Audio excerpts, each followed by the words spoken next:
He was once a mere street urchin, his bare feet slapping the pavement as he danced for every scrap of food. But Kerr was now poised on the precipice of a life beyond his wildest dreams, a world he could scarcely imagine. From the hallowed gates of a prestigious academy to the dazzling stage lights, his journey would propel him from obscurity into the radiant spotlight. This is the next chapter in the saga that captivated hearts worldwide, the tale of the boy who danced his way into a family. And believe me, what unfolds next will leave you breathless, an inspiration etched into your soul forever. The morning sun cast a golden glow upon the wrought iron gates of Starlight Academy, a beacon of excellence renowned throughout the city. Its cream and gold walls gleamed under the soft light. The manicured grounds buzzed with the excited chatter of children, all clad in impeccably pressed uniforms and gleaming shoes. For most, this was simply the ordinary rhythm of their privileged lives. But for Kola, it was a miracle poised to unfold. The night before his first day, he had sat alone in his room, fixated on the neatly folded uniform laid out on his chair. His fingers tentatively brushed the pristine fabric, but instead of joy, a gnawing knot of fear tightened in his stomach. What if I don't belong?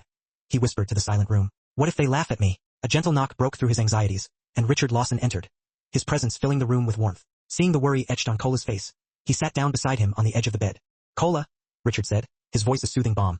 I know tomorrow feels like stepping onto a stage with the entire world watching. And yes, there will be whispers. Some will doubt you, question your place here. But listen to me, son. You don't have to prove anything. You already belong. You are a Lawson, not because of a name, but because of the heart you carry within you.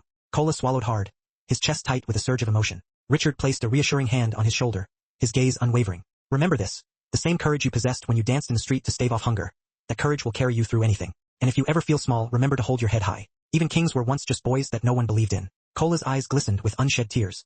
Do you really think I can do this? Richard's lips curved into a small, steady smile, filled with unwavering faith. I don't just think it, son. I know it. Tomorrow, when you walk through those gates, remember, no matter what anyone says, you are my son, and nothing can ever take that away from you. That night, Kola slept fitfully. A spark of determination ignited in his heart. And now, as he stood at the grand gates of Starlight Academy, Amanda's small hand firmly clasped in his. Those words echoed in his mind like a protective shield. He stood beside her, his newfound sister in spirit, her steps now confident, her laughter as bright as a melody. Only months ago, her world had been confined to a wheelchair. But today, she walked with newfound freedom and unbridled joy, every stride a testament to her incredible resilience and unwavering hope. Beside her, Kola's palms were damp with nervous anticipation. His crisp new uniform hung a little loose on his thin frame, a stark reminder of his past struggles. His polished shoes pinched his feet with an unfamiliar stiffness. The backpack slung over his shoulders felt like both a crown of endless possibilities and a crushing weight of expectation. Amanda squeezed his hand, her eyes sparkling with unwavering encouragement. Don't be scared, she whispered, her voice a soothing melody. I'll be right here. As Kola and Amanda walked through the expansive corridors of Starlight Academy, soft whispers followed them like unwanted shadows. Isn't that the boy from the streets? Why would someone like him be here?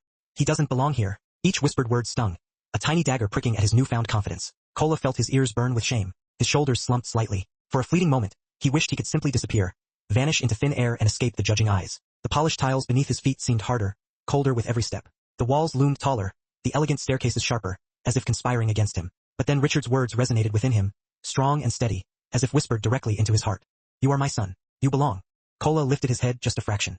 His steps were still measured, but they no longer wavered. Amanda's small, comforting hand in his gave him strength, and together, they pressed forward, unwavering. In the classroom, the teacher, a kind woman with a warm smile, introduced him to the class. Class, this is Kola Lawson. The surname hung in the air, heavy with its association. Lawson, the name of the city's most influential millionaire. Gasps of surprise and murmurs of speculation rippled through the room. Amanda clapped softly, her smile directed solely at him. That simple smile was a lifeline, a beacon of encouragement. For the first time in his life, Kola sat at a real desk, opened a pristine notebook, and held a pencil that wasn't broken or borrowed. His heart pounded in his chest, a mixture of excitement and apprehension. He was no longer the barefoot boy from under the bridge. He was a student, one of them, or at least he desperately hoped to be. But deep down, a nagging voice whispered that this was only the beginning, the start of a new, different kind of struggle. The days that followed proved to be more challenging than Kola had anticipated. During lessons, he answered questions with disarming honesty and genuine curiosity, but some students mocked his slightly rough accent, a remnant of his street upbringing.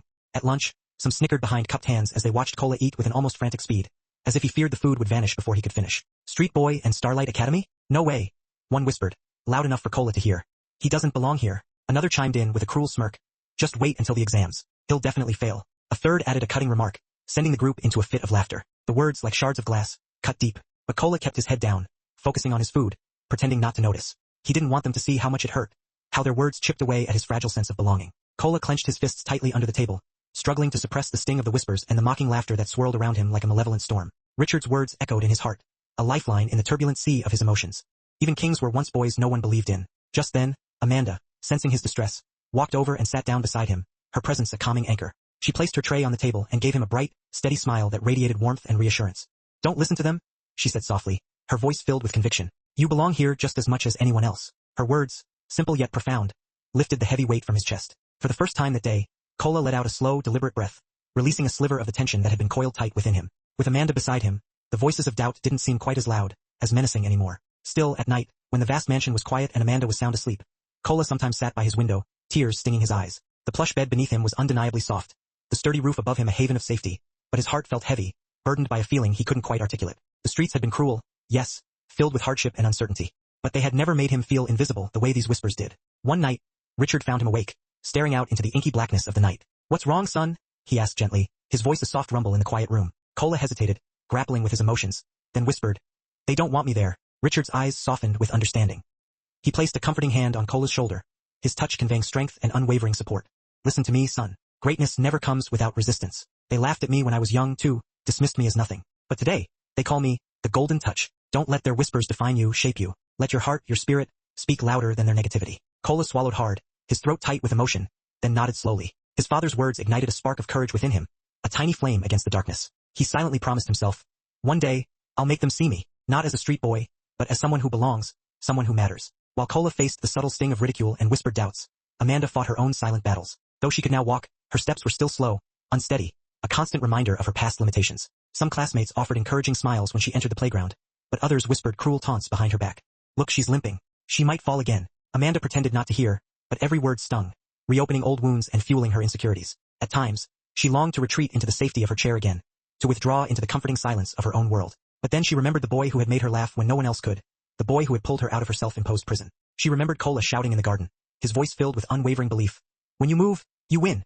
One afternoon during break, Amanda stood before her classmates, her heart pounding in her chest. Her legs trembled slightly as she attempted to walk across the playground, a vast expanse that seemed to stretch endlessly before her. Children watched in silence, some smirking with cruel anticipation, others simply curious to see if she would succeed. Step by step, she moved forward, slow, shaky, but determined, her eyes fixed on the distant goal. Halfway across the playground, she stumbled, her foot catching on an uneven patch of ground. A collective gasp filled the air, a mixture of shock and morbid anticipation. Before anyone could laugh, before the snide remarks could begin, Cola sprinted to her side, his face etched with concern. "You can do it," he called out, clapping his hands in encouragement, his voice cutting through the silence. Just one more step. Amanda lifted her head, her breath coming in ragged gasps. Slowly, with unwavering determination, she moved forward. One shaky step, then another. By the time she reached the other side of the playground, the cruel whispers had vanished, replaced by an unexpected silence. Then, tentatively, some children began to clap, their applause growing louder with each step. Amanda turned to face them, her cheeks flushed with exertion, but her eyes shining with triumph and newfound confidence.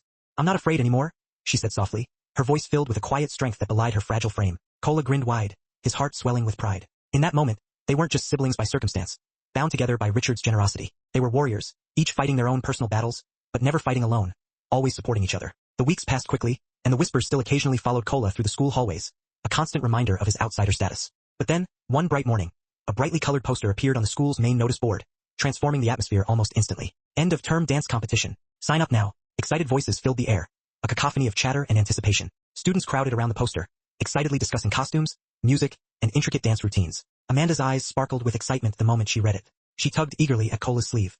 "You have to join," she said firmly, her voice leaving no room for argument. Cola froze, his stomach churning with a mixture of dread and excitement. Dancing in the garden for Amanda was one thing, a private joy shared between two friends, but dancing for the entire school, teachers, students, parents, a sea of judging eyes, was an entirely different proposition. The thought terrified him. "Me? In front of everyone?"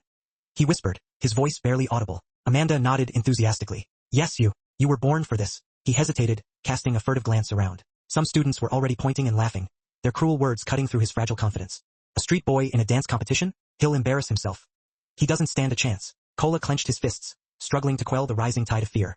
He remembered the countless nights under the bridge, when he had danced simply to stave off hunger, to distract himself from the gnawing emptiness in his stomach. He remembered Amanda's infectious laughter, the sound that had brought her back to life, that had sparked joy in her heart after so much pain. Slowly, with trembling hands, he picked up the pen that was tethered to the notice board and wrote his name on the list, committing himself to the challenge. The whispers grew louder, more insistent, but Cola simply smiled faintly, a quiet defiance in his eyes. "They don't know what I carry inside me," he thought, his resolve hardening. "This isn't about them. It's about proving that joy can conquer despair, that even the humblest beginnings can lead to extraordinary things." That night, when Amanda breathlessly told Richard about Cola's impulsive decision, the man raised an eyebrow, a hint of amusement flickering in his eyes. "A competition?" "Yes, Daddy." Amanda beamed, her face radiating excitement. "He can win. I know he can." Richard's lips curved into the smallest of smiles, filled with pride and unwavering faith. "Then let the world see what I've already seen in him. Let them witness his extraordinary talent." From that day forward, the lush gardens of Lawson Mansion were transformed into a vibrant rehearsal stage, a whirlwind of music and movement. Every afternoon after school, Cola would practice tirelessly, honing his skills, perfecting his routines, while Amanda clapped and cheered him on, her enthusiasm boundless. He spun like a human top, flipped and twirled like a seasoned street acrobat, and contorted his body into comical shapes that made Amanda laugh until her sides ached. But this time, Cola wasn't just chasing laughter, seeking fleeting moments of joy. He was chasing perfection, striving for something more. Amanda took her self-appointed role as his coach very seriously, barking out instructions with surprising authority. Again, faster, make your spin bigger, more energy. Sometimes Richard would watch quietly from the balcony above, a silent observer of their dedication. He never interrupted, but his chest swelled with pride as he watched Cola transform, his movements becoming more fluid, more confident with each passing day. The boy who had once danced for mere coins at traffic lights was now preparing to stand on a stage where the world could witness his extraordinary gift. Even the usually reserved housemaids and stoic security guards became secret spectators, drawn in by Cola's infectious enthusiasm. At first, they peeked shyly from behind corners, not wanting to intrude. Then, gradually, they openly clapped and cheered when he nailed a particularly difficult move, their faces breaking into warm smiles. Our young master will win it for sure, one whispered with a knowing smile. Cola, though often exhausted from his rigorous training, felt almost unstoppable, fueled by a burning desire to prove himself. Each practice session carried the weight of the memories of the countless nights he had gone to bed hungry, the gnawing emptiness that had haunted him for so long. Each burst of laughter from Amanda, each word of encouragement, was fuel for his soul, driving him forward. This time, he thought, his determination hardening with each step.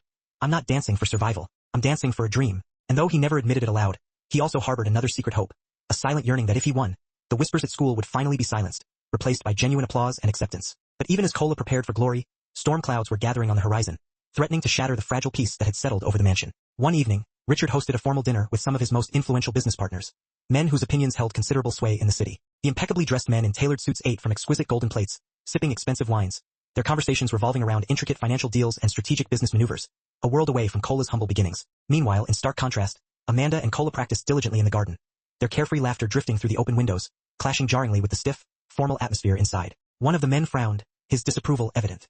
Richard, forgive me for being so blunt, but that boy, is it truly wise? He is, after all, from the streets. People are talking, they say you've allowed a beggar to live in your mansion, that you've compromised your position. Another chimed in, his tone condescending. What if he disgraces you? What if he steals? A reputation like yours is a fragile thing. Richard, carefully cultivated over years of hard work. You've built an empire. Don't throw it all away on a stray. Richard's fork stopped halfway to his mouth, his hand freezing in midair. The chatter around the long mahogany table faded abruptly as his jaw tightened, a flicker of anger crossing his usually composed features. For a tense moment, the entire room seemed to hold its breath, waiting for his response. Then, a series of vivid images flashed through his mind. Amanda's infectious laughter echoing through the garden, her unsteady steps slowly transforming into a confident stride.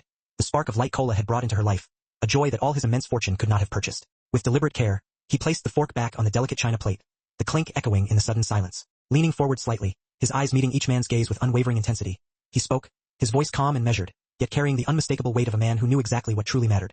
You think my reputation is in danger? He subtly gestured towards the garden, where Cola was dancing under Amanda's enthusiastic applause, his movements a vibrant expression of joy. Gentlemen, my daughter is walking again because of him. My house is filled with genuine joy and laughter because of him. That is worth more than all your contracts combined, more than all the wealth in the world. If the world calls that weakness, then let them talk. I don't care. A profound silence fell over the table, thick with unspoken understanding. The men lowered their eyes, unable to challenge his unwavering conviction. Richard leaned back in his chair, his decision made, his gaze fixed on the vibrant scene unfolding in the garden. He would never again measure his life by the fickle standards of the world. He had already found the only treasures that truly mattered: family, hope, and unconditional love. The day of the dance competition finally arrived, filled with nervous anticipation and a buzz of excitement. The Starlight Academy auditorium gleamed under the bright glare of the stage lights, reflecting off the polished floor and creating an atmosphere of heightened energy. Rows upon rows of parents filled the seats, cameras poised to capture every moment of their children's performances, while students whispered excitedly, their faces flushed with anticipation. For most, it was just another school event, a chance to showcase their talents and celebrate the end of the term. But for Cola, it was the biggest test of his young life, a moment that could define his future. Backstage, his hands trembled uncontrollably. The formal uniform he had worn on his first day had been replaced by simple, comfortable dance clothes, chosen specifically to allow for freedom of movement. Amanda had meticulously helped him pick out a plain white shirt, dark trousers, and well-worn but polished shoes, ensuring that he looked his best. He nervously peeked through a gap in the heavy velvet curtain. The crowd seemed endless, a vast sea of expectant faces. His heart pounded in his chest, threatening to break free. Amanda, sensing his mounting anxiety, spotted him huddled in the corner and hurried over, her presence a calming force. She took his trembling hands in hers and held them firmly, her touch grounding him. Close your eyes, she whispered, her voice a soothing balm to his frayed nerves. Think of the garden. It's just you dancing and me clapping, like always. Nothing else matters. Cola took a deep breath, focusing on her words, trying to conjure up the familiar comfort of the garden, the feeling of freedom and joy he found there. Then, the announcer's booming voice thundered through the auditorium, signaling the start of the competition. Next up, Cola Lawson. The whispers began immediately, rippling through the crowd like a wave of negativity. That's him, the street boy. What's he doing here? This is going to be so embarrassing. The music started, a lively beat that should have filled him with energy. But instead, Cola froze under the harsh glare of the spotlight, his limbs refusing to obey his commands. The whispers threatened to drown him, pulling him under with their negativity. Then, he remembered those countless nights under the bridge, when he had danced so that the gnawing hunger wouldn't consume him, when he had danced to keep hope alive in the face of despair. He remembered Amanda's infectious laughter, the spark of joy that had brought her back to life, that had transformed her world. His fear melted away, replaced by a surge of adrenaline, a burning desire to prove them all wrong. His body came alive, responding instinctively to the rhythm of the music. He spun like a whirlwind, flipped and twirled like a seasoned street acrobat, and added playful, clownish moves that made the crowd roar with laughter, their initial skepticism replaced by genuine amusement. He clapped, stomped, slid across the stage with effortless grace, then froze in a dramatic statue pose before bursting into a wild, exhilarating spin that left the audience breathless. The audience gasped, then cheered, their applause growing louder with each passing moment. By the time the music ended, the entire hall was on its feet, their cheers echoing like thunder. The same children who had once whispered cruel taunts and mocking insults were now chanting his name, their faces flushed with excitement. Cola, Cola, Cola. And in the front row, Amanda stood with tears streaming down her face, clapping harder than anyone, her eyes shining with pride and unwavering belief. The judges huddled together, whispering and nodding, their expressions a mixture of surprise and admiration. The entire hall was buzzing with anticipation, every student eager to hear the results of the competition. Finally, the head judge, a stern-looking woman with a discerning eye, stepped forward to the microphone. A hush fell over the crowd, every sound and movement ceasing as they waited with bated breath. And the winner of this year's Starlight Academy dance competition is, she paused dramatically, building the suspense to a fever pitch, Cola Lawson. The hall erupted in a cacophony of cheers, claps, and joyful shouts that echoed like thunder. Amanda ran forward, nearly tripping in her excitement, and threw her arms around Cola, squeezing him tightly. I knew you would win, she cried, her voice filled with unbridled joy. I always knew you could do it. Cola's chest tightened with emotion, overwhelmed by the outpouring of love and support. His heart felt like it would burst with happiness. For the first time, he wasn't just a boy dancing for survival, a nameless face in the crowd. He wasn't a shadow lurking on a street corner, invisible to the world. He was a champion, recognized and celebrated for his extraordinary gift. Teachers shook his hand, offering congratulations and words of encouragement. Students who had once mocked him and whispered behind his back now patted him on the back, their faces filled with newfound respect. Even the usually reserved principal announced proudly, a true Lawson indeed. But the victory meant more than trophies or applause, more than the fleeting recognition of his peers. As Cola stood on the stage, clutching his hard-earned award, his gaze swept across the crowd until it landed on a familiar face at the back of the hall. Richard was there, standing tall and proud, his eyes glistening with unshed tears. Their gazes met, and in that silent exchange, Cola knew that he wasn't just a guest in the Lawson family, a charity case taken in out of pity. He belonged. He was home. That night, the mansion was alive with celebration, filled with music, laughter, and the tantalizing aroma of delicious food. Amanda paraded around with Cola's trophy as if it were her own, her face beaming with pride. Richard, sipping quietly from his glass of wine, watched them with a contented smile, a quiet joy filling his heart. He whispered to himself, his voice barely audible.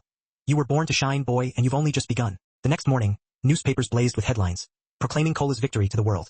From streets to spotlight, Millionaire's adopted son wins dance trophy. Photos of Cola in mid-dance pose, his body a blur of movement and energy, filled the front pages of every major publication. A local television channel replayed clips of his electrifying performance, the crowd's enthusiastic cheers still echoing through the airwaves. For the city, it was a heartwarming story of hope and second chances, a testament to the power of perseverance and the transformative effects of love and acceptance. For Cola, it was the sweetest victory of his young life, a validation of his talent and a symbol of his newfound belonging. But far away, in a crumbling tenement building in a forgotten corner of the city, a man saw the broadcast. His world irrevocably changed. His hands shook uncontrollably as he reached out and touched the television screen, his fingers tracing the outline of Cola's face.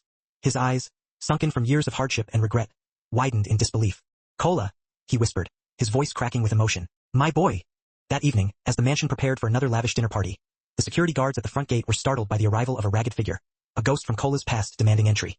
His voice cracked with desperation as he pleaded with them. Please let me see him. I'm his father. I come for my son. The guards exchanged wary glances, unsure how to handle the situation. The name Lawson was now spoken with reverence throughout the city, synonymous with wealth and influence, and this disheveled man before them seemed the very antithesis of that image. But his eyes held a pleading fire, a desperate longing that was impossible to ignore. Reluctantly, they led him to the mansion door, their unease palpable. Inside, Cola was laughing with Amanda over dinner, sharing jokes and teasing each other. When the butler appeared, his face unusually pale. Sir, he said to Richard, his voice hushed. There's someone at the gate. He claims to be Cola's father. Silence fell over the dining room, heavy and suffocating. Amanda's fork clattered against her plate, the sound echoing in the sudden stillness. Cola froze, his heart pounding in his chest, a wave of conflicting emotions washing over him. Memories he thought he had buried long ago, nights of gnawing hunger, days of heartbreaking abandonment, came rushing back, threatening to overwhelm him. Richard's eyes narrowed, his expression hardening as he assessed the situation. Bring him in, he commanded, his voice firm and unwavering. And for the first time in years, Cola stood face to face with the man who had disappeared from his world, the man who had abandoned him when he needed him most, leaving a small, frightened boy to dance his pain away in the shadows. The room was thick with silence as the man stepped inside, his presence filling the space with an unspoken tension. His clothes were ragged and ill-fitting, his shoes worn thin, his face etched with the deep lines of regret and years of wasted potential. But his eyes locked on Cola, his gaze trembling with a complex mixture of shame and longing. "Cola," he whispered, his voice breaking with emotion. "My boy, my son." Cola's body stiffened, his muscles coiling tight. For years, he had fantasized about this moment, his father returning, offering an explanation for his sudden departure, somehow making everything right. But now that it was finally here, his chest felt heavy with anger, his heart aching with a pain that time had not healed. Richard's eyes hardened as he crossed his arms, his stance protective. "You call yourself his father?"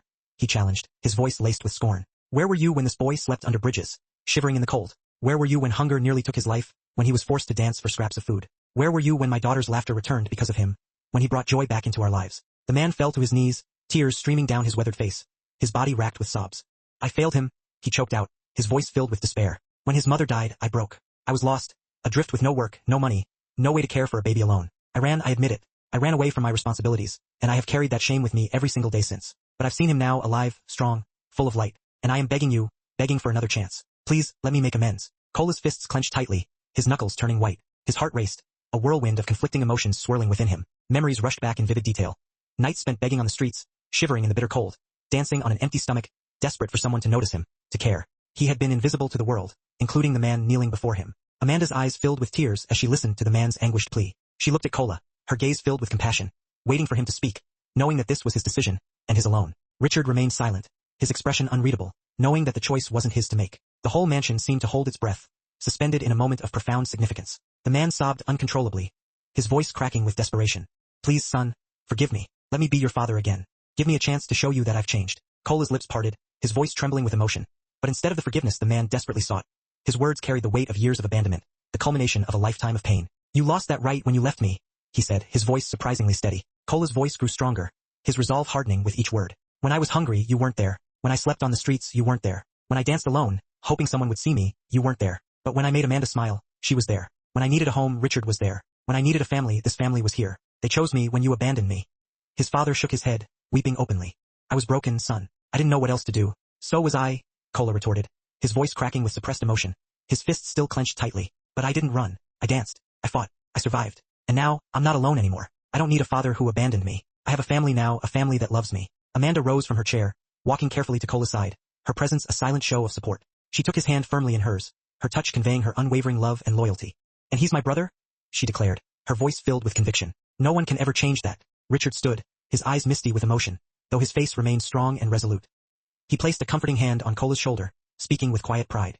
"This house is yours, son. You don't need to search for love outside these walls. You've given us more than we could ever give you. You have given us the gift of joy." The man broke down completely, his sobs echoing through the great hall, his hopes of reconciliation shattered. The guards led him away gently, his cries fading into the night, a haunting reminder of Cola's painful past. Cola watched him go, a storm of complex emotions raging inside him. But when he turned back and felt Amanda's hand still clasped firmly in his and sensed Richard's strong presence beside him, a sense of peace finally settled in his chest, a feeling of belonging he had never known before. For the first time in his life, Cola realized something profound. Family isn't only defined by blood, by shared DNA. It's defined by love, by choice, by loyalty, by who stays when the world walks away. It's the people who choose to be there for you, through thick and thin, who lift you up when you stumble, and who celebrate your triumphs as if they were their own. Weeks passed, and the mansion once again bloomed with joy. The dark cloud that had briefly threatened to engulf them now dissipated, replaced by the warmth of love and acceptance. Amanda's steps grew stronger and more confident each day. She no longer feared the playground, no longer felt the sting of isolation. Now, she joined her classmates with a newfound sense of confidence, her laughter ringing out clear and bright. And every evening, the gardens came alive with music, laughter, applause, and Cola's exuberant dancing, his movements filled with joy and freedom. The newspapers still wrote about him, chronicling his extraordinary journey, street boy turned champion, millionaire's miracle son. But inside the mansion, none of that mattered. What truly mattered was the sound of Amanda's laughter, the unwavering support of Richard, and the warmth of a family that had chosen each other, a bond forged in love and loyalty. One evening, as the sun set, casting a golden light over Banana Island, Richard stood in the garden, watching Cola and Amanda with a quiet smile. Cola danced across the lush green grass, moving in funny, playful ways, his movements exaggerated and comical. Amanda tried to copy him, but soon she was laughing so hard she almost fell, her joy infectious. The air was filled with a palpable sense of happiness, a feeling that money could never buy, a connection that transcended social barriers and past hardships. "I thought I had everything," Richard whispered to himself, his voice filled with gratitude. "But I had nothing, absolutely nothing until I met this boy, and through him, I found my family, my purpose." Cola, catching his eye, smiled and waved him over, beckoning him to join them. Richard walked forward, his heart overflowing with love, and the three of them, father, daughter, and son, not by blood, but by love, joined hands, their bond unbreakable. Amanda's voice rang out clear and strong, filled with unwavering certainty. "We're a family now, and nothing can ever change that." The boy who had once danced to survive, to escape the harsh realities of his life, now danced with destiny. his movements a celebration of his newfound joy and belonging. He was no longer invisible, no longer a shadow lurking in the margins of society. He was loved. He was home. And the mansion that had once echoed with silence would forever echo with the richest sound of all. Laughter, love, and the joyous dance of a boy who had turned despair into hope, transforming his life and the lives of those around him. Sometimes, the family we are born into fails us, leaving us feeling lost and alone. But the family we find, the one built on love, loyalty, and laughter, is the one that saves us, the one that truly matters. And in the end, true wealth is not found in riches or possessions, but in the unbreakable bonds that make us whole. If this story touched your heart, please let us know in the comments below and tell us where in the world you're watching from. Don't forget to subscribe to Folktales by Olivia for more emotional, dramatic, and unforgettable stories that will stay with you long after the screen fades to black. Until next time, stay kind, stay strong, and keep watching.